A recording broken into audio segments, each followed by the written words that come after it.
Hi, this is Mari, And Jerome, and today we're visiting Mary Madison. the Buttonwood Queen. You ready? Alright, let's go.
I'm Mary Madison, and as you can tell, my hobby is bonsai.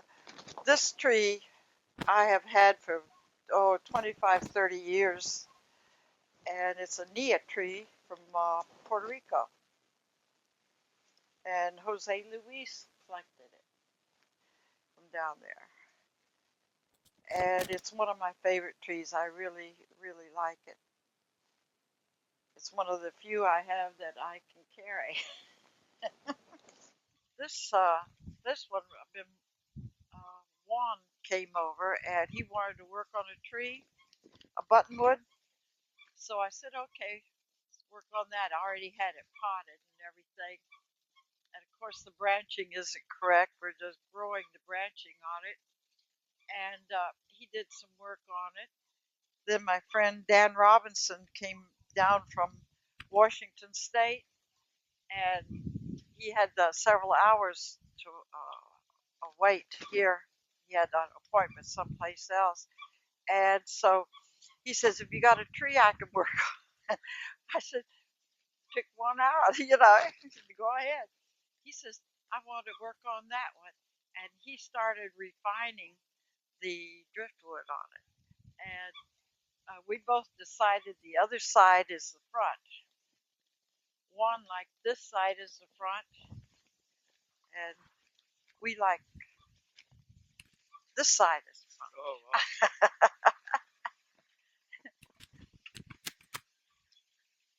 Isn't that going to be a beaut?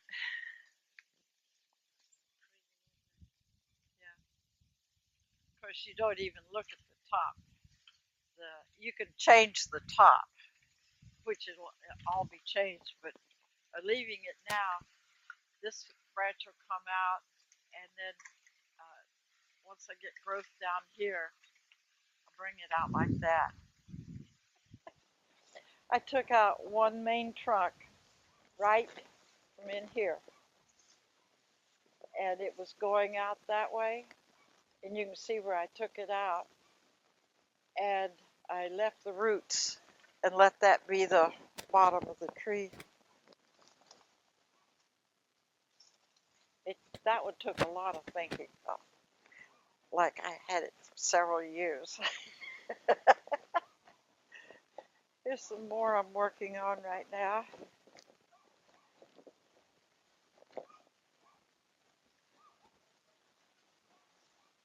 I had this one, and it was a different shape, and I liked it real well, and my son-in-law ran into it with the lawnmower and broke off the bottom, and so I had to grow a new, it's all from this one base though, a new one, and it comes down around and all to you're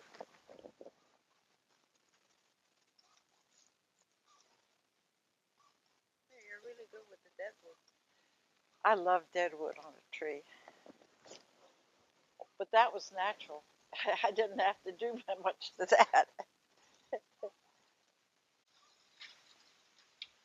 And we don't have any mountains for a cascade to grow. This was growing flat on the ground. Apparently it hit a rock and then switched over and went the other way, and nature did it. That's what I like. Everything is just coming out of winter now and not looking it's their best. Need to fertilize it. We dug that one up in 1992 after the Hurricane Andrew, and they were going to bulldoze this whole area, Naranja Lakes. So my nephew and I went over there and looked around to see, and I found that. So I've had that since '92, and it was that big then. And then you can use Australian pines, which are a very common tree. And this one needs a haircut right now. But look at the base of that. I carved that. It had the plain front. I thought, well, I'm going to put some deadwood on it. So I got busy and carved it. Hardest wood you'd ever want to see. Yeah. And then my Buceta spinosa, which I need to refine it again. I just let it go. I'd been busy. Yeah. I'm going to put it in a smaller pot now. It came out of a 150-gallon great big pot, and we took a chainsaw and cut the bottom off, and it never lost a bead. It just kept right on growing. So get it looking pretty again. I'm going to bring it all in.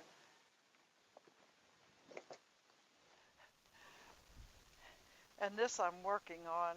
It's not completed by any means. I haven't even trimmed the tops yet because it's just the beginning.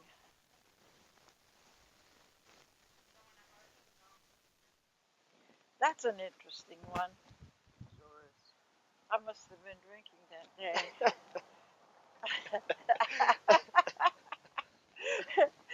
Yeah, because here's the front.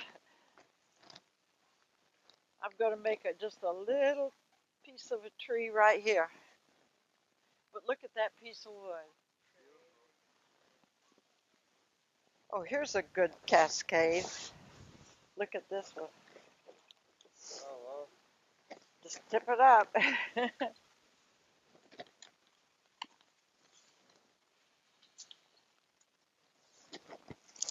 That thing's going to be a beauty. Just like a snake. Now here's a natural. Haven't it done anything to yet. Isn't that going to be a nice one? Uh-huh. Take off one. No, I'm going to leave this, and then maybe that one, and then maybe make dead wood here, going up like that.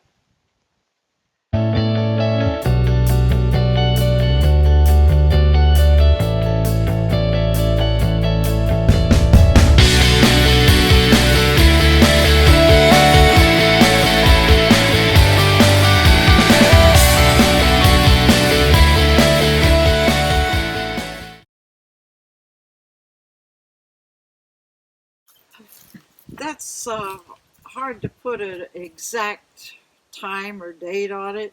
As a small child, I was always very interested in anything that was Asian looking. I mean, pictures, I'd draw them, and they'd always turn out the same. And I always grew plants as a small child because we had no neighbors. And I just finally got the two together, and it's been a love affair ever since.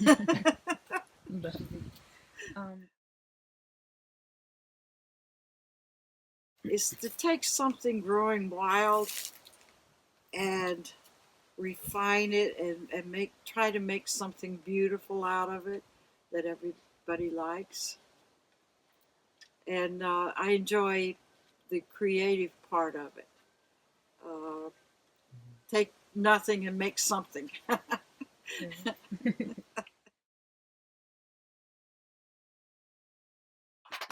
In Japan, you'll find women that just do the flower arranging, and the men do the bonsai. But when that never entered my mind that it was more of a man's hobby or profession than women's. So I just dove into it and thought, well, if he can do it, I can do it, you know.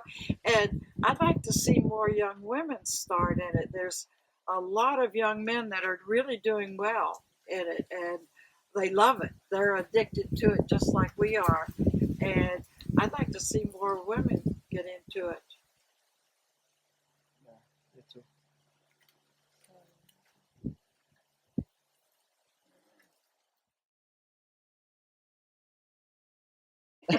Why Not Buttonwood? answer that one. Well, actually, Ben Oki tagged me with that name because I always love Buttonwood so much. They have all the age, the deadwood, everything a tree should be for a good bonsai. And suddenly he started calling me Queenie and all this kind of stuff. And uh, that's how I got tagged with that name.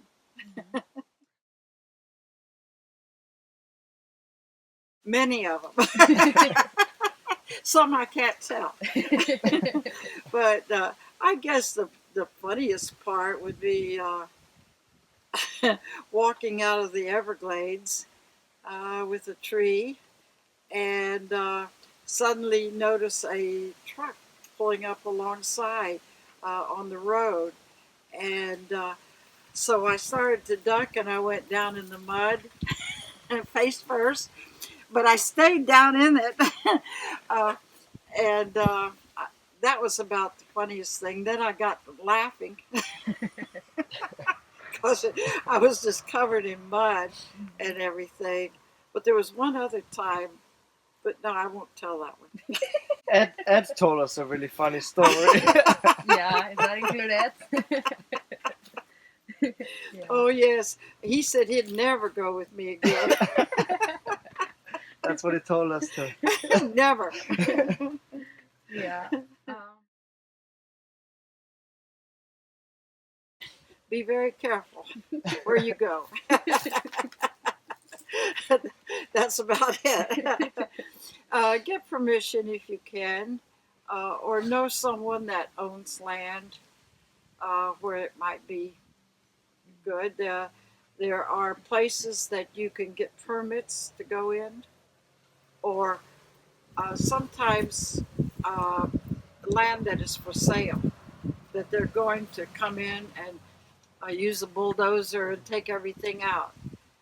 They will let you come in and dig trees. And you mentioned to us, but you still have it in the video. So when is like the best time to collect something? Uh, Buttonwoods in the middle of summer is the best time, long as the nights are hot, warm. Uh, you can collect a little earlier than June, but you have to be careful and make sure that there's no little cold snaps like this last one we just had. Uh, collect in the summer, and cypress when they're dormant, but when the bud is just starting to swell, that is the best time in the winter. A cypress in the winter, buttonwoods in the summer. And can you also tell us about the dangerous part of collecting? Dangerous part, there's many dangerous parts. There's alligators, there's snakes, there's drug dealers. How many years have you been collecting now? uh, over 45 years. Yeah. And uh, I, I had always noticed trees growing and the shapes of them, you know. And one time I saw a little ad in the newspaper, bonsai lessons at Ponce de Leon High School in Miami. And I went to it, and I was hooked ever since. And then I went to California in '74 for their convention. And that's where I met Ben Oki and John Naka, all this. And their trees were just out of this world. I thought, oh, if I could just do that. And Ben Oki told me one time, he says, it is broken English, Matty, he says, if you listen to me and don't go running around, you listen to me, I'll teach you bonsai. I said, Ben, I'll listen. And he was my friend until recently. He passed away for all those years. Did Ben Oki like Buttonwoods too? Oh, he loved it. Thank you for visiting me, and I know you do well, and you've got beautiful pots. I'm just crazy about your pots that you import, and hope to see you again soon. Yeah.